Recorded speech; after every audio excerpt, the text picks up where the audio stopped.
La prise en charge des cas d'envenimation scorpionique, selon Instruction algérienne numéro 6 du 7 mai 2020. L'envenimation scorpionique constitue un véritable problème de santé publique en Algérie par une morbimortalité. 50 000 cas de piqûres de scorpions et environ 50 décès, surtout chez les enfants, sont répertoriés chaque année suite à cette pathologie qui relève essentiellement de la dégradation de l'hygiène du milieu et qui engendre des conséquences désastreuses sur la structure familiale. Des efforts continuent à être déployés par le personnel de santé dans le cadre de la stratégie de prévention et de prise en charge et l'amélioration des indicateurs de morbidité et de létalité de l'envenimation scorpionique. En effet, une amélioration est constatée sur le plan de la morbidité et de la létalité. Néanmoins, nous sommes appelés à renforcer les actions visant à réduire davantage ce fléau, en particulier dans nos wilayas des hauts plateaux et du sud, et en général sur l'ensemble du territoire de notre pays. Dans ce cadre, vous êtes instruits, à l'effet, de procéder à la mise en des mesures suivantes.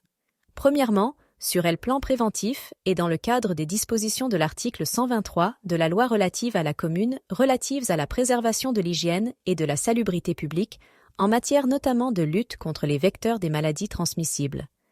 Renforcer et intensifier l'information et la communication auprès des secteurs impliqués dans la lutte contre l'envenimation scorpionique, collectivités locales, éducation nationale, affaires religieuses, médias locaux, société civile. Pour la réalisation des actions en matière d'hygiène du milieu, l'enlèvement des pierres et détritus autour des habitations, le développement de l'éclairage public et le goudronnage des ruelles, la protection des maisons contre l'intrusion des scorpions par le bouchage des fissures, en particulier les murs en toube et en pierre et le revêtement des murs. Développer et ou renforcer les opérations de ramassage de scorpions pour faire diminuer la densité des scorpions et contribuer ainsi à la réduction à l'exposition au risque de piqûres. Ce volet à l'actif, notamment des collectivités locales et du mouvement associatif, devra s'appuyer sur la promotion du ramassage de scorpions dans le voisinage immédiat et à l'intérieur des habitations. Il y lieu d'inscrire et de développer la mise en œuvre de CI, actions dans le cadre du mécanisme Travaux d'utilité publique à haute intensité de main-d'œuvre TUP-IMO. Intensifier les actions d'information, de communication et de sensibilisation. Ces actions doivent avoir pour objectif la prise de conscience du risque tout particulièrement chez les enfants, la nécessité de consulter immédiatement en cas de piqûre, le changement de comportement à risque comme certaines croyances et traditions préjudiciables telles que l'utilisation de la pierre noire, du gaz butane, du garrot, de la succion. Deuxièmement, sur le plan de la prise en charge des sujets piqués et en application des directives du référentiel 2020 de prise en charge de l'envenimation scorpionique en cours d'édition, dont vous devez réunir toutes les conditions requises, il y a lieu de veiller au respect des prescriptions, selon la classification du cas. Classe 1. Piqûre bénigne. La conduite thérapeutique comporte 2 volets. Le premier, un traitement spécifique visant à neutraliser le venin, c'est le sérum antiscorpionique. SAS. Sérothérapie, une ampoule de SAS administrée par la voie intramusculaire ou intraveineux selon la forme du sérum disponible. En cas d'évolution défavorable, passage au stade 2 ou 3, la dose de SAS sera renouvelée. Il n'est pas utile d'administrer du SAS chez le sujet piqué asymptomatique. Consultez 3 heures après la piqûre. Le deuxième, un traitement symptomatique ayant pour but de corriger les troubles engendrés par l'action du venin sur l'organisme. Rassurer le patient et si proche.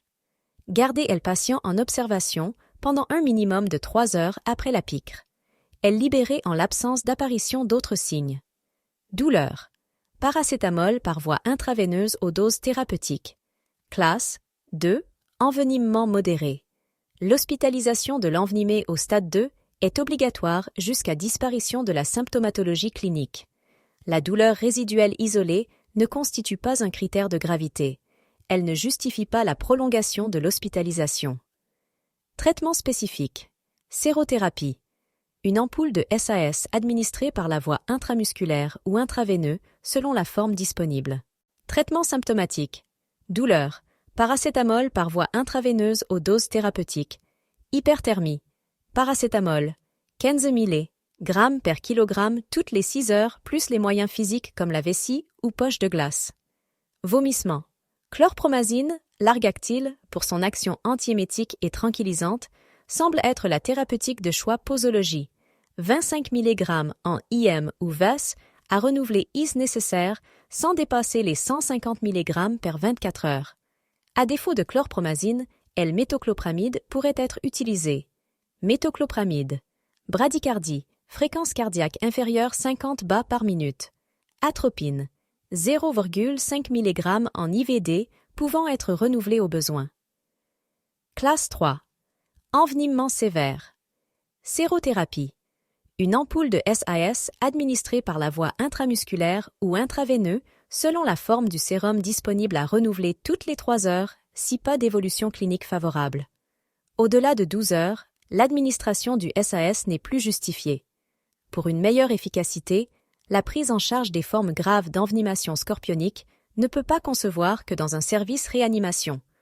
Dans le cas d'un transfert justifié, la stabilité hémodynamique et respiratoire du patient est une exigence majeure. La prise en charge initiale impose un minimum de matériel permettant KINS d'assurer la liberté des voies aériennes supérieures, la ventilation au masque, l'intubation trachéale lorsqu'elle est nécessaire. Oxygénothérapie. Lunettes à oxygène, masque à oxygène, masque à haute concentration. Le traitement de la douleur et de l'hyperthermie. La douleur est un signe constant, l'hyperthermie est fréquente, leur traitement fait appel aux antalgiques et antipyrétiques. Le paracétamol trouve toute son indication dans ce contexte. Paracétamol. Traitement de l'accès hypertensif. L'HTA est souvent précoce et transitoire. Les patients présentant un accès hypertensif peuvent être des profils à risque à l'installation d'un état de choc cardiogénique. Par conséquent, il faut respecter au maximum l'accès hypertensif et ne prescrire des antihypertenseurs que dans 2 situations particulières. L'accès hypertensif survenant sur une hypertension préalable. L'accès hypertensif associé à un œdème aigu du poumon.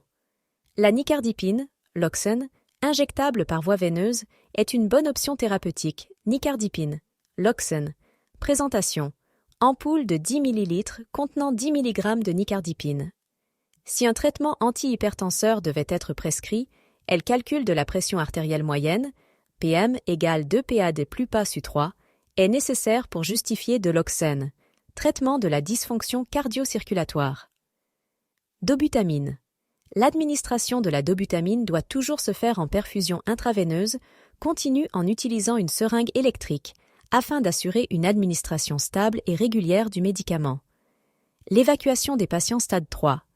Tout transport doit être médicalisé après stabilisation du patient vers la structure sanitaire dotée d'une unité de soins intensifs ou de réanimation la plus proche.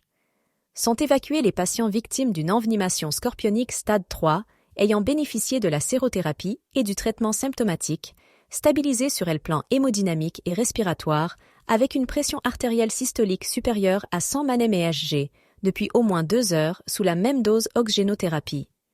Le transfert du patient doit être fait au sein d'une ambulance médicalisée, SAMU, protection civile ou ambulance de la structure sanitaire concernée munie au minimum d'oxygène, d'un scope et d'une seringue électrique plus les drogues d'urgence, adrénaline, atropine, accompagnée par un médecin ou un infirmier diplômé d'État et d'une fiche d'évacuation comportant la conduite thérapeutique entreprise jusque-là.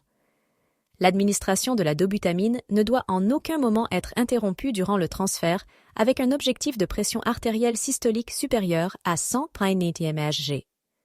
Un monitorage du patient doit être observé durant tout le trajet, soit par scope ou au minimum par tensiomètre manuel plus saturomètre mobile. Sur le plan organisationnel, il y a lieu de renforcer les structures de santé en charge des sujets piqués en personnel médical et paramédical pendant la saison estivale, de sorte à assurer un fonctionnement de 6 structures.